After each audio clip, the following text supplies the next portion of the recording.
आज हम बात करने वाले हैं 20 फरवरी 2023 के करंट अफेयर के बारे में। शुरू करते हैं। पहला हमारा जो प्रश्न है, हाल ही में किसने भारतीय क्रिकेट टीम के मुख्य चयनकर्ता के पद से इस्तीफा दिया है?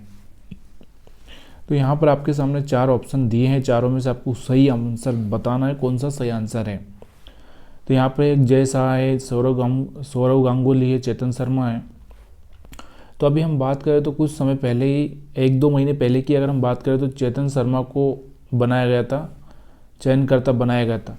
उसके बाद से क्या हुआ ये तो हम नहीं जानते, लेकिन फिर से चेतन शर्मा ने ही यहाँ पे इस्तीफा दिया है। किसने? चेतन शर्मा ने। सही आंसर कौन सा होगा? चेतन शर्मा। अब यहाँ पे हम बात करते हैं BCCI और ICICI की। तो आपको क्रिकेट के बारे में सारी जानकारी होगी सही। ICC तो मुझे ज़्यादा आपको बताने की ज़रूरत नहीं है किस तरह से हमारे क्रिकेटकर्ताओं का चुनाव होता है, किस तरह से चुने जाते हैं। फिर भी हम बात कर लेते हैं यहाँ पर जो अपॉइंटमेंट की। अपॉइंटमेंट का मतलब ये होता है कि जिनकी नियुक्तियाँ हुई है। तो अभी हम बात करते हैं lieutenant general MV Suchindra Kumar भारतीय सेना के उप प्रमुख होंगे। डेविड मलपात जो कि विश्व बैंक के अध्यक्ष, इन्होंने इस्तीफा दिया है।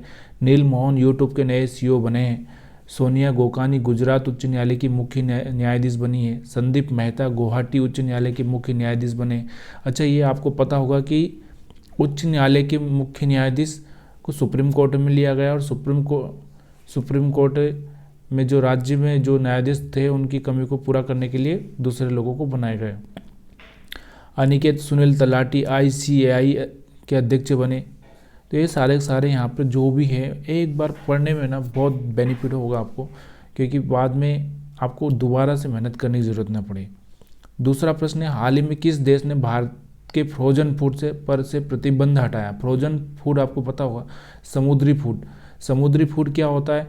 झींगा है, मछली है, ये जो अलग अलग से टाइप के फूड होते हैं जो भी समुद्र में मिलते हैं, जिनमें ओमेगा 3 जो कि बहुत ही लाभदायक होता है। तो ये फ्रोजन फूड निर्यात किए जाते हैं। तो निर्यात किए जाते हैं तो किसने? देखिए, तुर्की ने एक टाइम था, कोरोना के टाइम में हमारे गेहूं को लेने से मना कर दिया था, लेकिन बाद में क्या हुआ है तो मैं भी नहीं जानता। सऊदी अरब की कोई बात नहीं यहाँ पे। तो कतर कौन है? कतर ने प्रतिबंध हटाया है।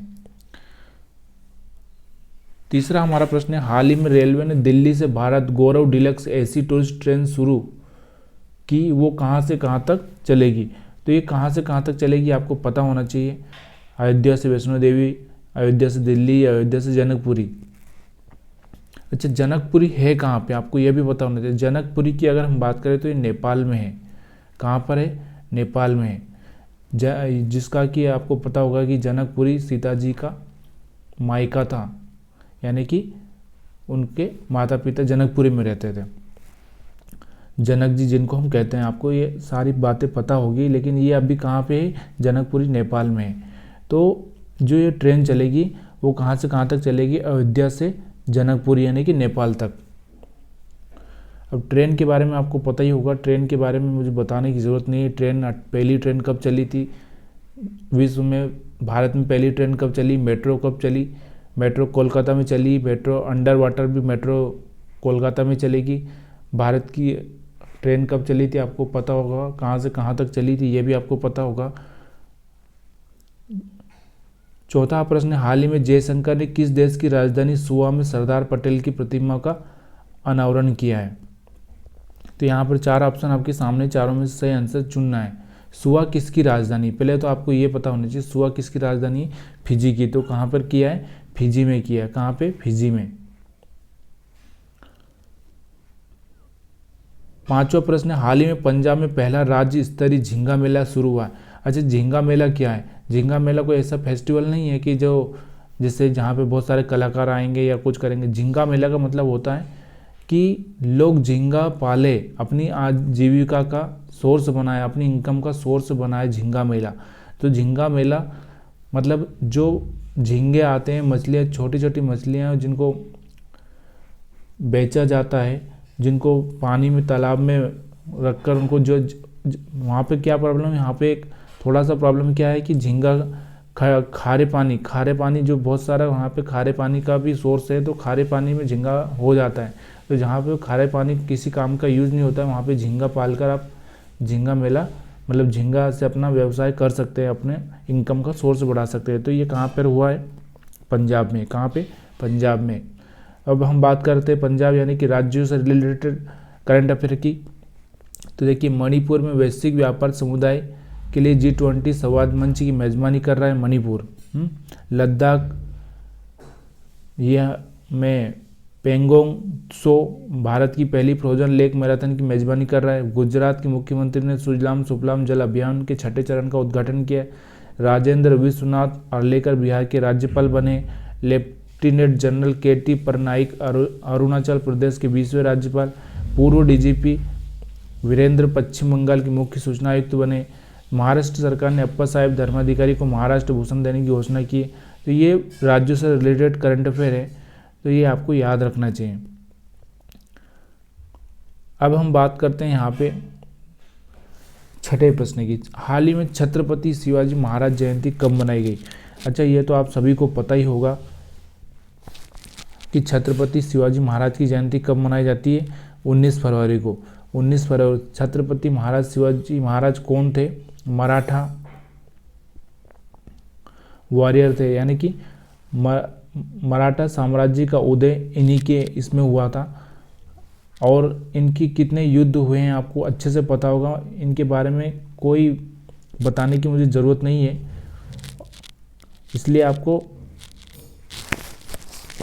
याद रखना है। यहाँ पे हम बात कर रहे हैं जयंती और दिवस के बारे में, तो यहाँ पर 2 फरवरी से लगाकर मैंने यहाँ तक आपको 15 फरवरी तक पूरा का पूरा दे रखा है, तो आप ये पढ़ लीजिए।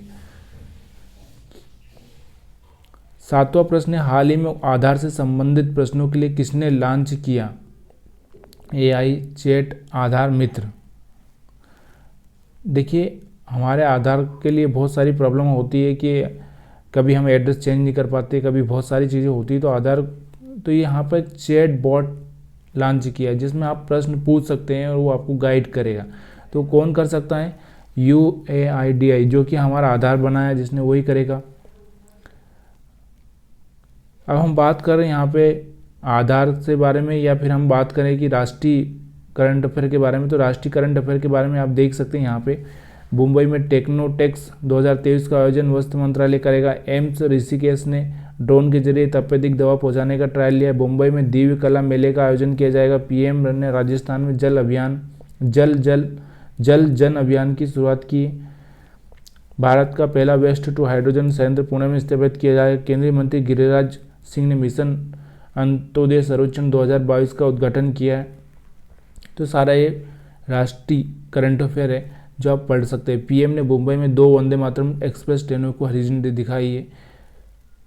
8वां हमारा प्रश्न है, हाल ही में किसने उस्ताद बिस्मिल्लाह खान युवा पुरस्कार दिए? तो पहले तो उस्ताद के बारे में पता होना चाहिए, क्या करते थे, उनका क्या था जिसकी वजह से उनका ये नाम पुरस्कार रखा गया है। तो ये किसने किया है? जी किशन रेड्डी ने। किसने? जी किशन रेड्डी ने। 9वां हमारा प्रश्न है, हाल ही में कौन, ये तो मैं पहले ही आपको बता चुका हूँ, तो ये आपको पता होना चाहिए, लद्दाख के बारे में आपको पता होगा। लद्दाख के बारे में, जम्मू कश्मीर के बारे में आपकी पूरी जानकारी होगी। वहाँ के राज्यपाल उपराज्यपाल कौन है और क्या क्या। अभी लद्दाख में बहुत सारी चीज़ें करंट अफेयर में भी आई थी कि कुछ नया शुरू किया गया है। 10वां हमारा प्रश्न, हाल ही में GST काउंसिलिंग की कौन सी क्रम की बैठक का नई दिल्ली में आयोजन किया गया है? तो ये कौन सी काउंसिलिंग की बैठक है? कि GST काउंसिलिंग, जब से GST हुआ है तब से बहुत सारी बैठकें हुई हैं, तो ये कौन से नंबर की बैठक है? तो कौन से क्रम की बैठक बोले या कौन से नंबर की बैठक बोले, तो ये है 49वें नंबर की बैठक। और कौन कर रही है GST काउंसिलिंग? हमारी वित्त मंत्री कौन है? निर्मला सीतारमण। 11वां हमारा प्रश्न है, हाल ही में दुनिया के पहले किसके द्वारा निर्मित डेमो उपग्रह को सफलतापूर्वक लॉन्च किया गया? देखिए, ये इस तरह का जो उपग्रह है पहली बार लॉन्च किया गया है, पहली बार। किसके द्वारा बनाया गया? क्लाउड के द्वारा। किसके द्वारा? क्लाउड के द्वारा, ना कि इसरो के द्वारा, ना नासा के द्वारा, क्लाउड के द्वारा बनाया गया ये उपग्रह। और अभी हमने कुछ दिन पहले भी कुछ कुछ तो हमने उपग्रह लॉन्च किया था, आपको पता होगा अच्छे से, मुझे पता नहीं रहा, याद नहीं रहा है। 12वां हमारा प्रश्न है, हाल ही में कहाँ वस्त्र मंत्रालय ने टेक्स 2023 का आयोजन करेगा? तो ये हम लोग अभी जान ही चुके हैं, कहाँ पर आयोजन करेगा? मुंबई में। कौन करेगा? श्रम वस्त्र मंत्रालय। कौन करेगा? वस्त्र मंत्रालय। तो ये आज का करंट अफेयर था। अगर इसमें कुछ आपको कुछ क्वेश्चन है तो आप मेरे को कमेंट करके बता सकते हैं, और अगर अच्छा लगा हो तो लाइक कर सकते हैं, और नहीं लगा हो तो भी आप मुझे कमेंट करके बता सकते हैं। आप सभी का वीडियो देखने के लिए बहुत बहुत धन्यवाद।